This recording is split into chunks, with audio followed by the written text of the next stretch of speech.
What if the greatest mysteries of our world are not in the stars, but buried beneath our feet? Imagine entire worlds, teeming with life and innovation, vanishing, leaving only enigmatic ruins. These are true stories of civilizations that shaped history, then disappeared, their secrets sealed by time. I am Chinma Abraham. Join me as we journey across continents and millennia, stepping into the shadows of history. We'll sift through the dust of ages, piecing together humanity's most enduring enigmas. Our quest to understand not just how these cultures lived, but why they vanished. Let's begin our exploration into the great silent chapters of the human story. Our journey begins in Mesopotamia, the cradle of civilization between the Tigris and Euphrates. 6,000 years ago, the Sumerians laid the foundations of the modern world. They built the first cities, Eridu, Ur, Uruk, bustling metropolises of mud brick, organized with unprecedented complexity. Here, humanity first experimented with large-scale governance, kings, priests, and the city-state. Their innovations were revolutionary: the wheel, large-scale irrigation, and most profoundly, writing. Cuneiform, wedge-shaped marks in clay, allowed laws, histories, and stories to be recorded for the first time. This was the birth of history itself. The Sumerians charted the heavens, divided time, and developed advanced mathematics. Yet, their story ends in mystery. Around 2000 BC, their language faded, their cities declined, and new powers rose. Why? Centuries of irrigation may have poisoned the soil. Constant warfare weakened them. Droughts and shifting rivers devastated agriculture. Their decline was slow, not sudden, a gradual fading as they were absorbed by Akkadian, Babylonian, and Assyrian cultures. The Sumerians' knowledge and innovations lived on, woven into the fabric of later empires. What remains are clay tablets and ziggurats, silent monuments to the world's first great civilization. They taught us how to write, how to build, and how to dream of eternity. Their legacy endures, even as their voices have faded.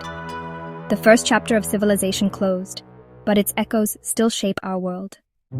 Eastward, in the Indus Valley, another remarkable civilization flourished. Mohenjo-Daro Harappa cities of precise grids and advanced engineering. Nearly every home had private bathrooms and covered drainage, a level of sanitation unmatched for millennia. The Harappans were master artisans and traders, their goods reaching as far as Mesopotamia. Yet, their script, over 400 symbols, remains undeciphered. We see their words but cannot hear their voice.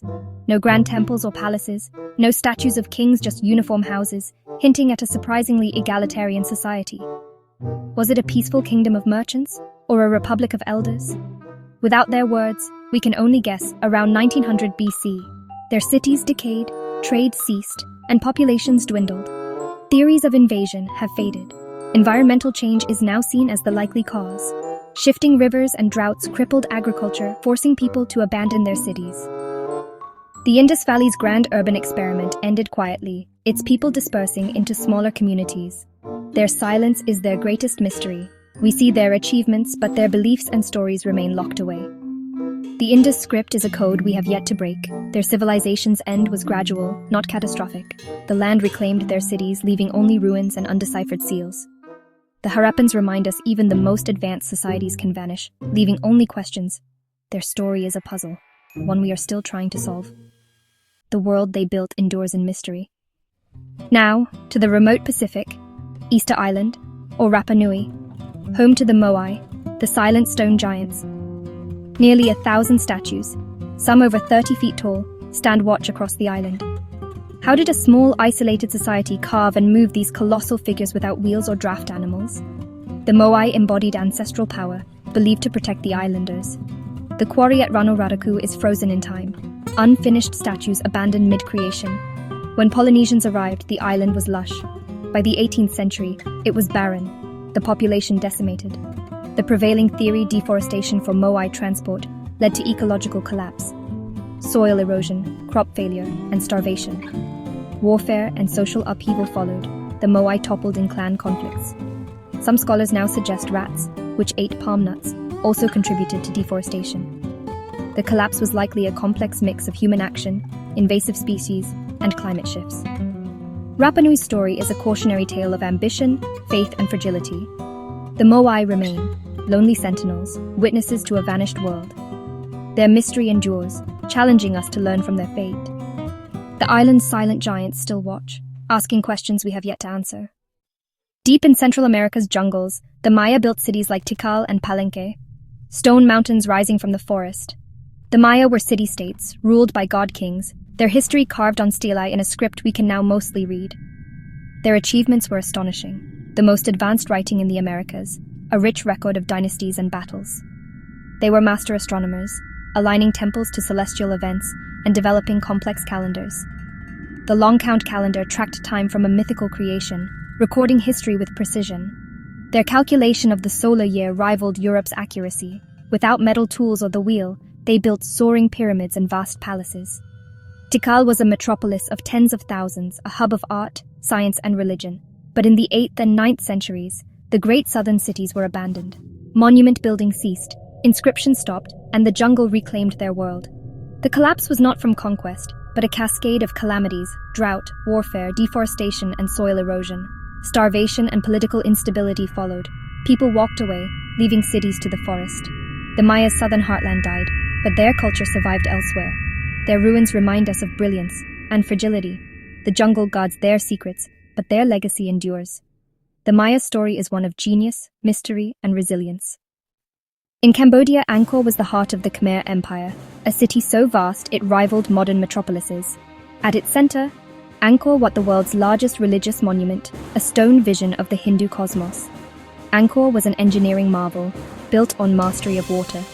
Vast canals and reservoirs controlled floods, stored water, and enabled multiple rice harvests. This hydraulic system fed a population of up to 1 million and powered temple construction. The city's landscape was re-engineered to serve the empire's needs. For centuries, Angkor thrived, its temples and palaces testaments to Khmer power. But by the 15th century, Angkor declined, the court relocated. The jungle reclaimed the city. Prolonged droughts and monsoon floods strained the water system, leading to crop failure and collapse. Shifting trade routes and religious change weakened the empire further. Attacks from rivals hastened Angkor's end. The stone gods of Angkor now slumber in the jungle, silent witnesses to a lost hydraulic empire. Its ruins remind us of the power and limits of human ingenuity. In North America's heartland, near modern St. Louis, stood Cahokia, the greatest city of the Mississippian culture. At its peak, it was larger than London, home to up to 20,000 people. Over 120 earthen mounds dominated the city, the largest, Monk's Mound, rising 10 stories high. Cahokia was a center of trade, with goods from the Great Lakes to the Gulf Coast. The Cahokians built Woodhenge, a solar calendar marking solstices and equinoxes. They were master farmers and artisans, with a complex social hierarchy and elaborate rituals. But after just 2 centuries of prominence, Cahokia declined and was abandoned by 1350. No evidence of conquest. Collapse came from within. Environmental degradation, deforestation, and flooding destabilized food supplies. Signs of social stress, defensive palisades, possible unrest, and disease. Perhaps a crisis of faith followed disasters, leading people to disperse. When Europeans arrived, only grass-covered mounds remained. Cahokia's story is a lost chapter in North American history. Its rise and fall remind us of the fragility of even the greatest societies. The city faded, but its mysteries endure. Cahokia challenges us to remember what was lost. Its silent mounds still shape the land and our imagination. Our journey through time ends, but the echoes of these lost worlds linger. From Sumer to Cahokia, we've walked in the footsteps of vanished civilizations. Each story is a puzzle. Achievement, followed by silence, a reminder of society's fragility. What can we learn from their rise and fall? The questions remain as vast as the empires themselves. Which lost civilization captivates you most? Share your thoughts in the comments below. Thank you for joining me on this voyage through our shared human story. Until next time, keep wondering.